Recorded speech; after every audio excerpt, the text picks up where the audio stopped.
ko sa inyo guys, no?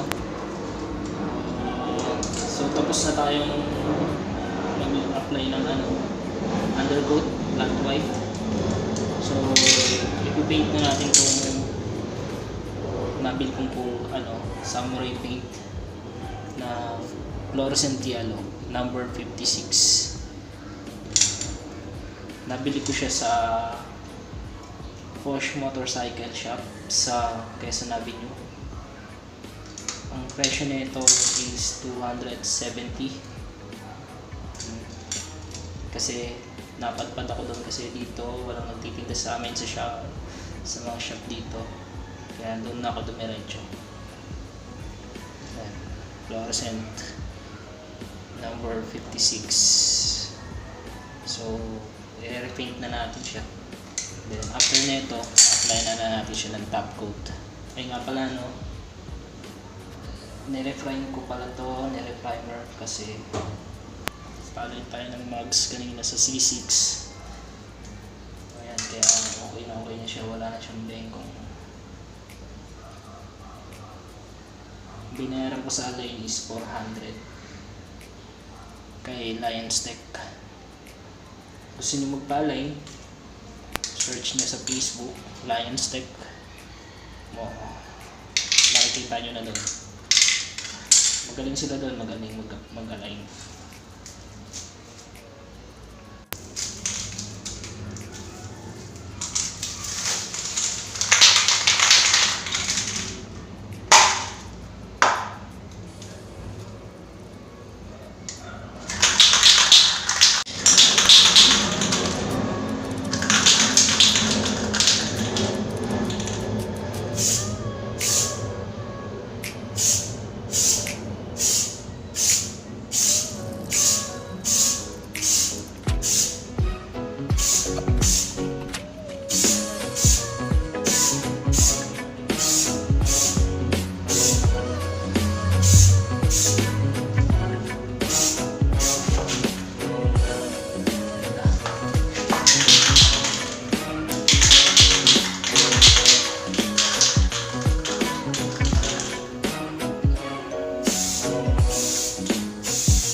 So tapos na yung first coat natin, mamaya natin siya ulit babalikan.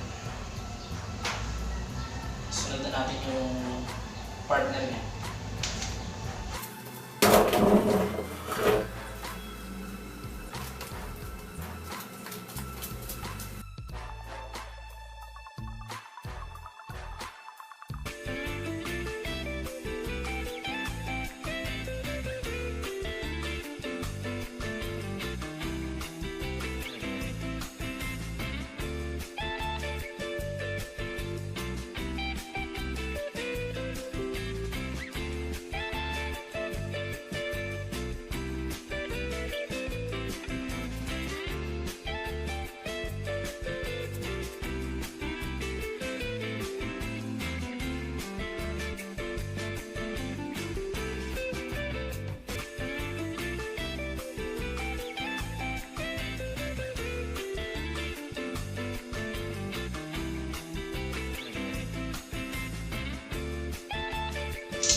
for second coat, no?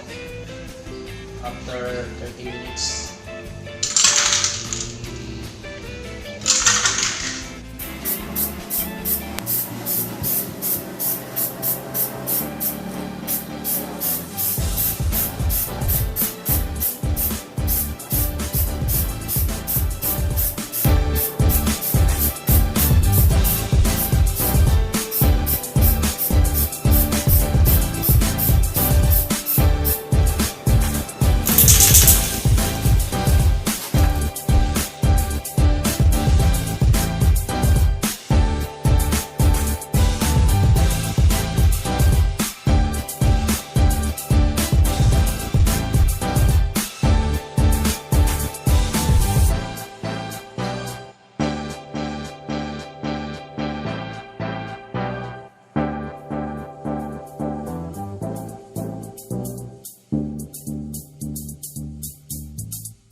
Habang pinapatuyo pa natin yung mugs natin, singit na natin to. I-assemble natin yung front fork assembly natin. Naalala nyo sa first part ng video natin, baluktot yung kanyang inner tube, di ba? Yung pinalitan natin. Nakahanap ako sa online, second hand, inner tube ng Megaforce FI. So sukat naman siya, kaya kinuha na natin. Nabili ko siya na 600 pesos, pares na yon. So Mandaluyong,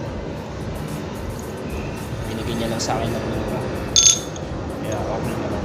Ngayon i-assemble na natin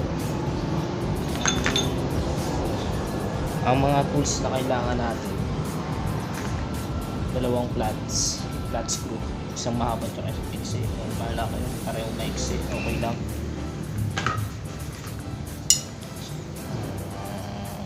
8mm Allen wrench, tsaka nagpa-welding tayo, custom nagpagawa ng 10mm Allen wrench. Pinaweld lang natin siya, pasadya.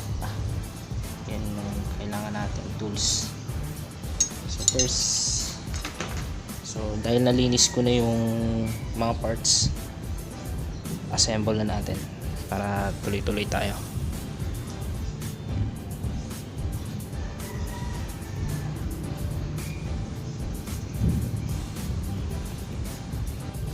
Dahil umaambon sa labas, no, lumipat muna tayo sa loob.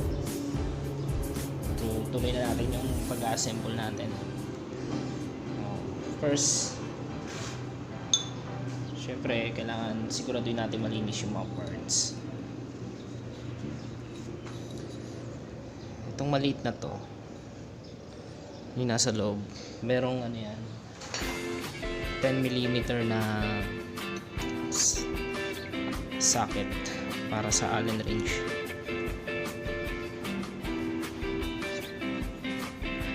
Then sumusok-sok yan.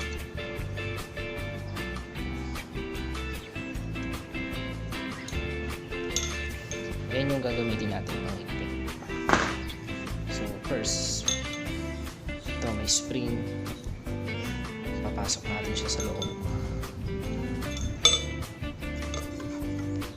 Kita nyo dito, pasok na siya. Ito naman, suksok natin siya. Yan, suksok.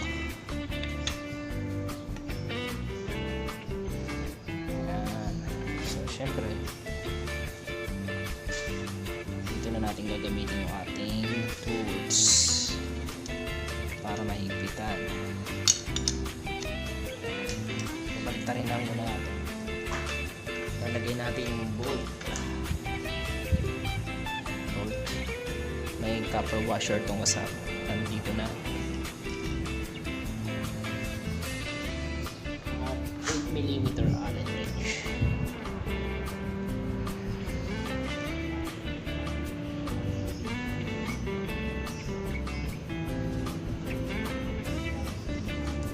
Lang natin.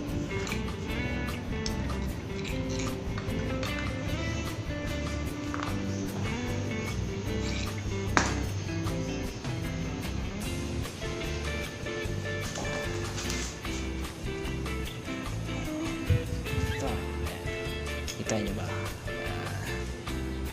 Kita natin.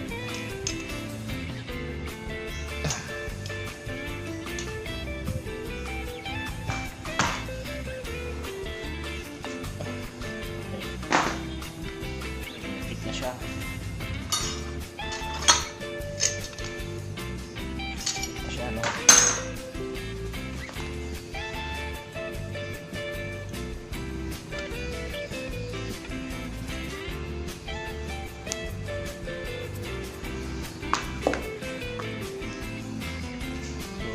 Mahigpit na siya, lalagay na natin yung kanyang lock.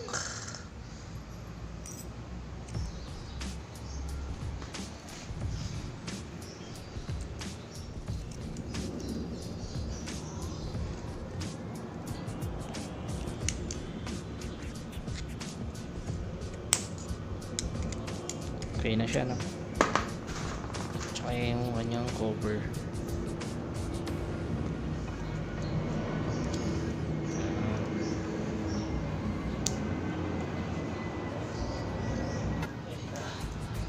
Sorry.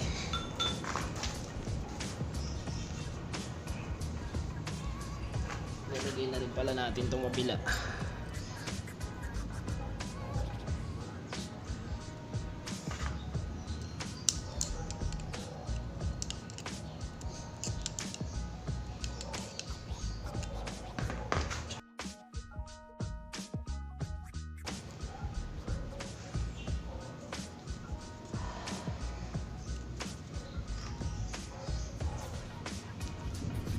Ngayon, maglalagay na tayo ng langis. Hindi muna natin ilalagay yung kanyang spring. Hindi muna natin to ilalagay. Para masukat natin yung langis para mapantay natin siya, no? Hindi muna natin ilalagay yun. Yan. Nakangat siya, diba? Ibababa lang natin yan ng todo.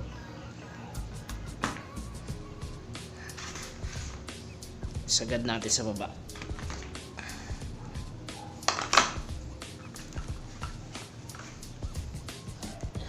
Ito ang gagamitin ko, tuti oil, dahil wala akong nakitang pork oil sa motor shop na nabilan ko kanina, kaya ito na lang. Pwede naman to.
Pantay na siya, no?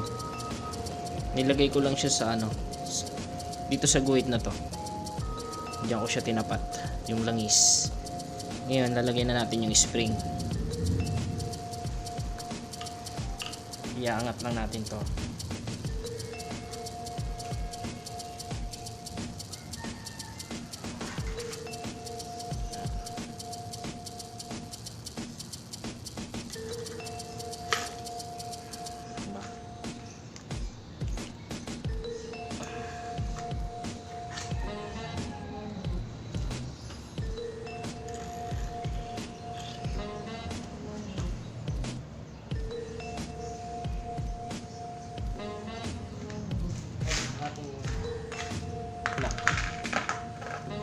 Bibitawan ko muna tong isa para mailak natin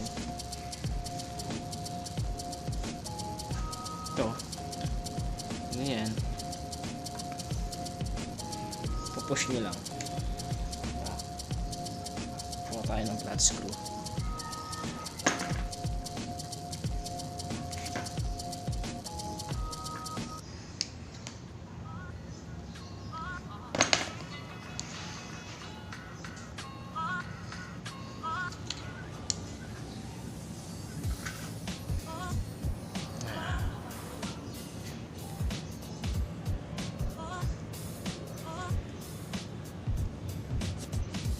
Kita natin.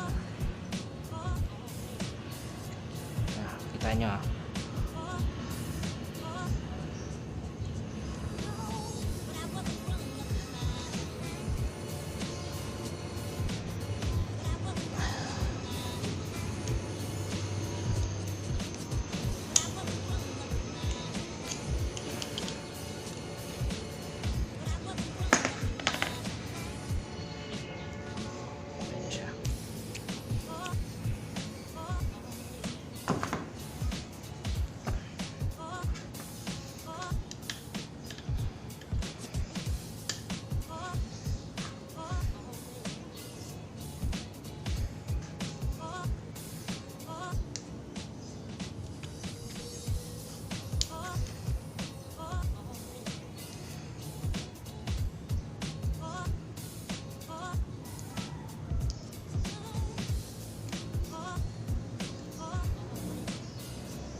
So, okay na siya guys, no? Kabit naman natin siya ng maayos. So, try ko i-push hanggang saan siya.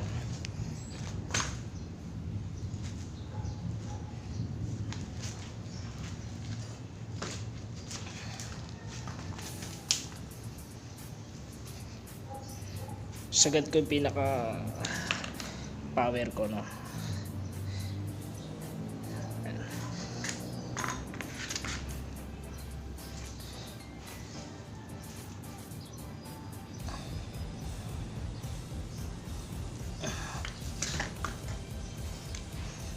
Check natin kung pantay. Pantay na pantay siya.